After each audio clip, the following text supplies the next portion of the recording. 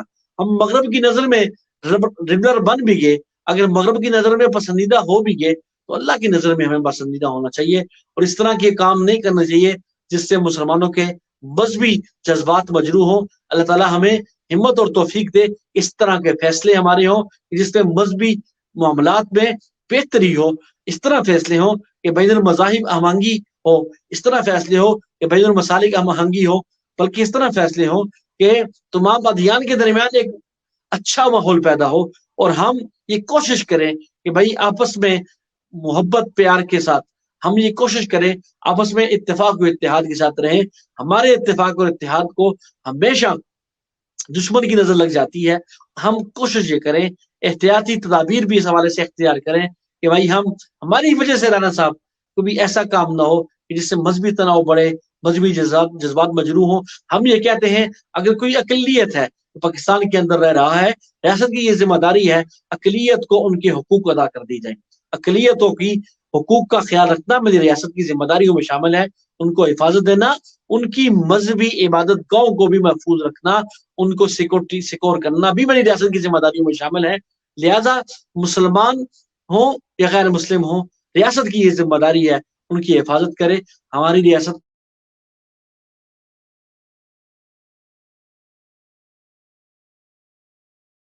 اللہ ہمت توفیق دے کے۔ آخری گزارش جانا صاحب، کیونکہ یہ عشرہ جو چل رہا ہے یہ عشرہ بد ہے صحابہ سے حوالے سے جائے گا۔ حضرات صحابہ کرام رضوان اللہ تعالیٰ علیہم اجمعین کی جو پاکیزہ زندگی ہے وہ دنیا میں عام کرنا، اور بالخصوص سیدنا صدیق اکبر رضی اللہ تعالیٰ عنہ کے حوالے سے، کیونکہ اس جمادی ثانی کی 9 تاریخ کو سید سلمان فارسی کی یوم وصال، تو 15 تاریخ کو عبداللہ بن عمر رضی اللہ عنہ کا یوم وصال ہے، اور اس جمادی ثانی کی 21 کی 22 کو رانا صاحب حضرت ابوبکر صدیق رضی اللہ عنہ کا یوم وصال۔ اور میں ایک پیغام یہ دینا چاہوں گا، آج ہر آدمی محب رسول کا دعوے دار ہے، رسول اللہ صلی اللہ علیہ وسلم سے محبت کا دعوے دار ہے۔ اگر ہم محب رسول کے دعوے دار ہیں، حب رسول کا دعویٰ ہے، حب رسول کے دعوے میں ہم صادق اس وقت ہوں گے جب اطاعت رسول میں سیدہ صدیق اکبر رضی اللہ تعالیٰ عنہ بنی ہو۔ ایسا ہم دیکھتے ہیں جب ابوبکر صدیق رضی اللہ تعالیٰ عنہ نے کلمہ پڑھا، 40,000 درہم کے مالک تھے، لیکن سب کچھ اب اللہ کے نبی نے لوٹا دیا، اپنا سب کچھ لوٹا دیا، اللہ کے نبی کے قدموں میں نشاور کر دیا۔ یہ اصل محب، میرے نبی کو یہ کہنا پڑا کہ بھائی میں نے ہر ایک کے احسانات کا بدلہ چکا دیا سوائے سیدنا صدیق اکبر کے، کہ ان کے احسانات کا بدلہ میں نہیں چکا سکتا، وہ اللہ تعالیٰ ہی ان کو اپنی شیا نشان دی۔ اور آپ یقین مانیے رانا صاحب، جب ایک موقع پہ میرے نبی سے پوچھا گیا کہ ای الناس سے حب الیک، غزوہ ذات السلاسل میں کہ یا رسول اللہ آپ کو کون زیادہ اچھا لگتا ہے؟ آپ نے کہا عائشہ۔ پوچھا کہ من الرجال، مردوں میں کون اچھا لگتا ہے؟ تو نبی علیہ السلام نے فرمایا ابوہا، یعنی عائشہ کے والد سیدنا صدیق اکبر رضی اللہ عنہ بڑے پسندیدہ۔ رانا صاحب سیدنا صدیق اکبر یار غار بھی ہیں، یار مزار بھی ہیں۔ اسلام کی تاریخ، ہجرت کا جو سال، وہ سفر اتنا قیمتی ہے رانا صاحب کہ سیدنا فاروق اعظم رضی اللہ تعالیٰ عنہ کہا کرتے تھے کہ میری ساری زندگی کی نیکیاں لے لیں اور مجھے ایک غار ثور کے اندر وہ لمحہ کہ جہاں نبی علیہ السلام نے جہاں کپڑا ختم ہو گیا تھا تو اپنا پاؤں رکھا، وہ شام الفیضہ صدیقی کے اوپر ڈھستا رہا اور اتنی تکلیف ہوئی کہ آنکھوں سے آنسو بہ پڑا، یعنی وہ لمحہ مجھے دے دیں، میری ساری زندگی کی نیکیاں لے لیں۔ اور رانا صاحب اگر میں یہ جملہ یہاں یہ نہ کہوں کہ جب سیدنا صدیق اکبر غار میں تھے، اللہ رب العزت نے اس واقعے کو بڑے عجیب انداز میں ذکر کیا، الا تنصروه فقد نصره الله اذ اخرجه الذين كفروا ثاني اثنين اذ هما في الغار اذ يقول لصاحبه لا تحزن ان الله معنا۔ حضرت ابوبکر صدیق رضی اللہ تعالیٰ عنہ کو رانا صاحب جو پریشانی تھی وہ نبی علیہ السلام کی ذات تھی، خوف نہیں تھا، خوف اپنی جان کا ہوتا ہے۔ حضرت ابوبکر صدیق کو خزم تھا کہ میرے نبی کو تکلیف نہ ہو، بے شک، اور میرے نبی سے فرمایا کہ یا رسول اللہ کسی نے اگر نیچی ہو کے اپنے پاؤں کو بھی دیکھ لیا تو اس کو میں اور آپ نظر آ جائیں گے۔ تو اللہ کے نبی نے فرمایا ابوبکر تمہارا کیا گمان ہے ان دو کے بارے میں جن کے ساتھ کیتا ان کا اللہ۔ رانا صاحب انشاءاللہ ہم تفصیلی پروگرام 21-22 جماعت اسلامی کو کریں گے، آپ نوٹ بھی کر لیں تاکہ اس پہ صرف سنگا صدیق اکبر کی شخصیت کے بارے میں گفتگو فرماؤں گے۔ اور یہاں میری گزارش ہے کہ اللہ تعالیٰ ہمیں اسوہ صدیقی سمجھنے کی توفیق عطا فرمائے، اللہ رب العزت اسوہ صدیقی کا جذبہ ہمیں عطا فرمائے، جو جذبات سیدنا صدیق اکبر کے اپنا سب کچھ لوٹا دیا، اپنا مال، اپنا متاع، اپنا خاندان، اور حقیقی معنوں میں حب رسول کے دعوے میں صادق ہو گئے، اطاعت رسول اس طرح کی کہ میرے نبی صلی اللہ علیہ وسلم نے فرمایا لو کنت متخذا خلیلا لاتخذت ابا بکر خلیلا، اگر میں کسی کو دوست بناتا تو بکر صدیق کو دوست بناتا۔ بے شک، یعنی اگر میں کسی کو دوست بناتا ہوں، حقیقی معنوں میں صدیق یہ تھے، حقیقی معنوں میں میں یہ کہتا ہوں عتیق یہی تھے۔